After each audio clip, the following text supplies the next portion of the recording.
Hi guys and welcome back to the channel. So in today's video, with gyms reopening in the UK, and from Saturday the 25th, they'll be able to get back into their gyms. I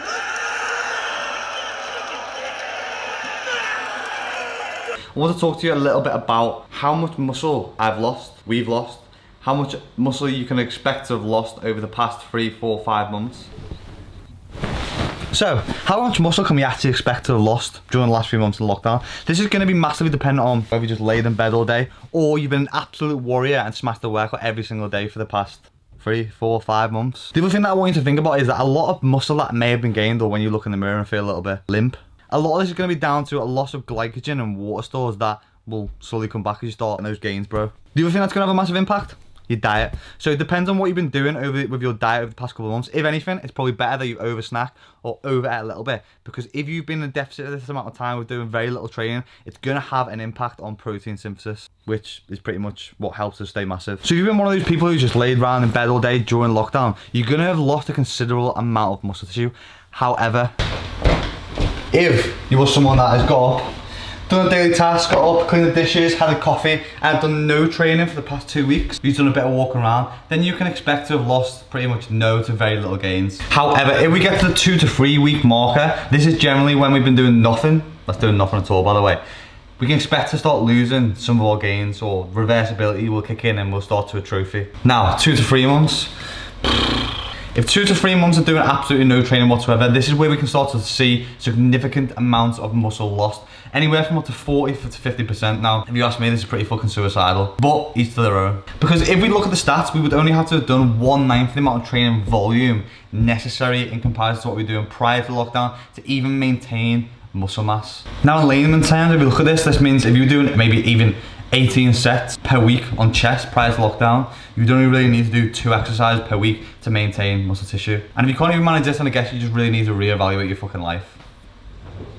And also, the bane of my life, which is overtraining, which to be honest is taken out of context a lot of the time. Now, one of the things that's probably most annoying to me is people that say overtraining doesn't exist. It 100% does exist, however it's often taken out of context. What most people, when we first get back into the gym within that 1, 2, 3, 4 week period of being off for so long, will do is overreach, which is when we put strenuous exercise on ourselves and pretty much lift intense heavy loads straight away. Now, the symptoms of generally overreaching will be unwellness, being overtired, restless sleep. It's not really going to have any significant impact on our performance when we go back. However, it's going to directly impact our recovery, our regeneration, our rest periods. And if we ignore these signs, then what is going to occur will be overtraining after kind of like a 2 to 3 week period. Overtraining is a chronic condition of pretty much over fatigue. And this is where we get serious disorders, mainly to like the central nervous system and the hormone systems. Again, most people won't really get this far into overtraining. If anything,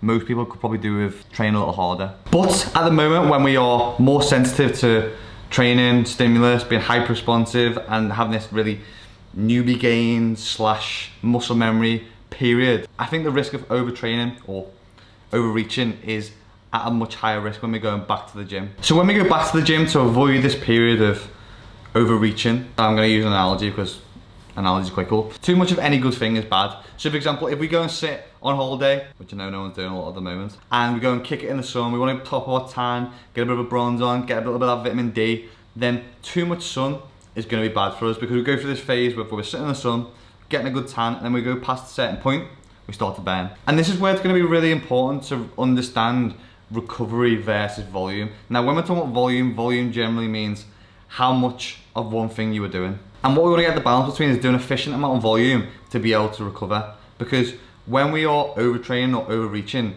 we are then going beyond our body's ability to recover properly due to excess training. Now, this is also going to have something to do with our training intensity, which again can be adapted depending on what your goal is. So this can often be defined as like the difficulty maybe of a certain movement, or the intensity of a load, which is predominantly based on our 1RM, so our max effort.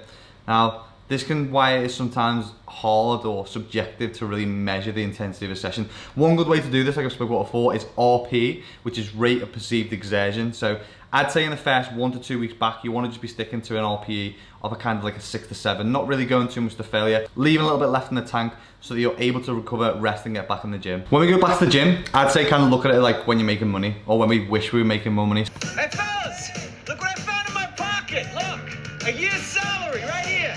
What I call them? Fun coupons. You know? So if I would say to you, you can work 50 hours this week and earn £1 million, or you can work 10 hours this week and earn £1 million. Unless you're an absolute fool, you're going to choose option 2. So what we want to try and do when we go back to the gym is, remember, less is more. So we want to try and be doing the minimum amount of volume that is going to allow us to grow and develop, whilst allowing us to recover, get in and get out. And I know this is sometimes often difficult when we're going back to the gym. We haven't been in for a while. You want to have a play around. You're like a kid in his new playground, playing with the new cables, playing with the toys. But you don't need to be killing yourself in the first few sessions back. And I can only imagine that it's probably because some dick told you to go balls to the wall, or if the bar ain't bending, you're just pretending, that you're really going to run yourself into the ground. Now when it comes to training volume and how much I would advise you to do when going back to the gym, I'm pretty much going to base this on myself. So the first week back and the first couple of sessions back in, I've been sticking to kind of like a 2 or 3 sets per exercise rule of thumb, and I've been sticking to 12 reps. Now, as a minimum amount of volume you should probably hit, and I like to use Eric Helm's recommendation of 40 to 70 reps per body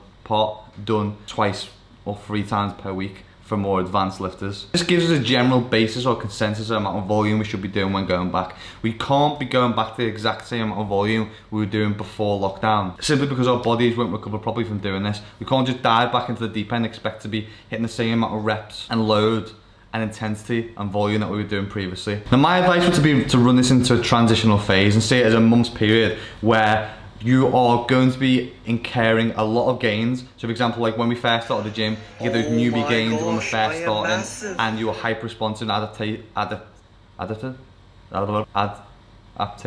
is the word, I don't know. But also at the same time, you've got to remember that now you've probably built up a lot of muscle memory. So it's like being on newbie gains on steroids, but not literally on steroids. So what I would do in the first 2 weeks is what I'm gonna do. And that would be to try and gain back that mind-muscle connection. The feeling you can get in the gym is the pump.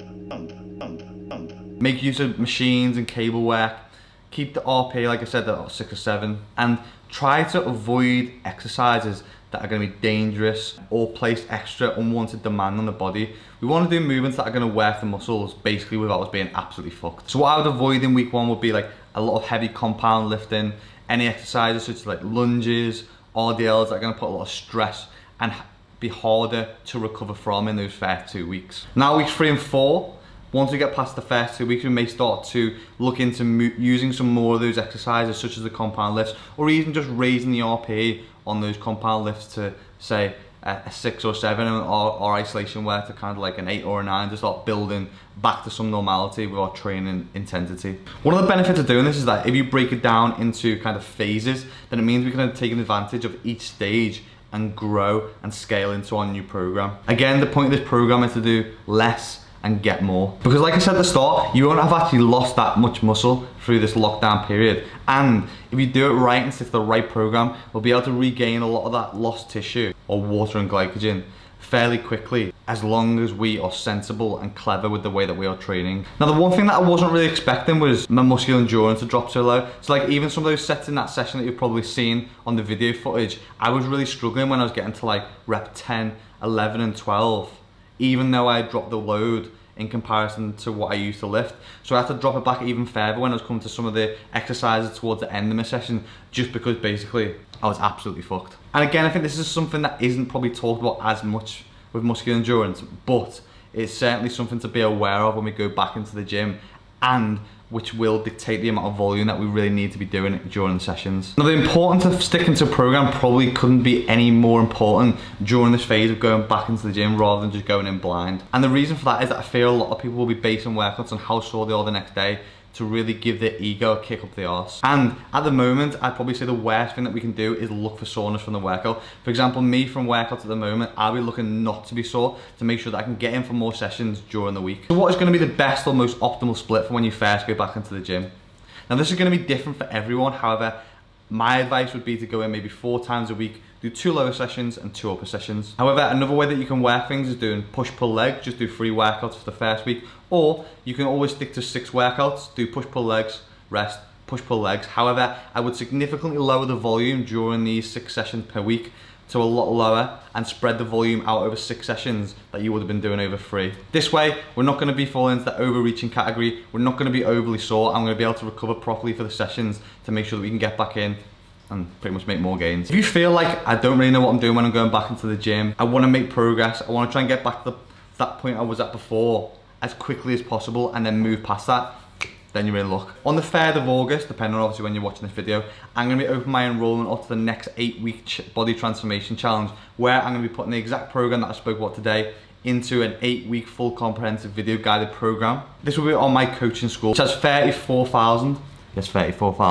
other members who will be getting involved in this challenge. It'll come with a Facebook support community group, video tutorials, metrics, a place to keep accountable, a weekly check-in, and I haven't even got to the best part yet. I'll be sending the winner off for holiday to Barcelona, all expenses paid on me. And I know what you're thinking, COVID, can't go away, lockdown, quarantine. However, you get to pick when you go. So it can be next week, next month, or even next year. It's completely up to you when you decide to go away if you win the challenge. So if you want to find out more about the challenge, my waiting list and the open to enrollment link will be in the description below. You can find out all about the challenge there. If you've got any questions about the challenge, the program itself, then please drop them in the comments below. I will sift through them and get back to you. Apart from that, guys, just have fun in the gym. Don't go too far, and the main thing is, don't be addicted to yourself. If you found this video helpful, you're gonna take anything away from it at all, then please do the right thing, do me a big favor. Give it a massive like and a thumbs up. And if this is your first time visiting my channel, or you just randomly scroll through and watch all my videos and have never subscribed, then please make sure whilst you're there, you drop down, hit that red subscribe button. And apart from that, guys, I'll catch you in the next one.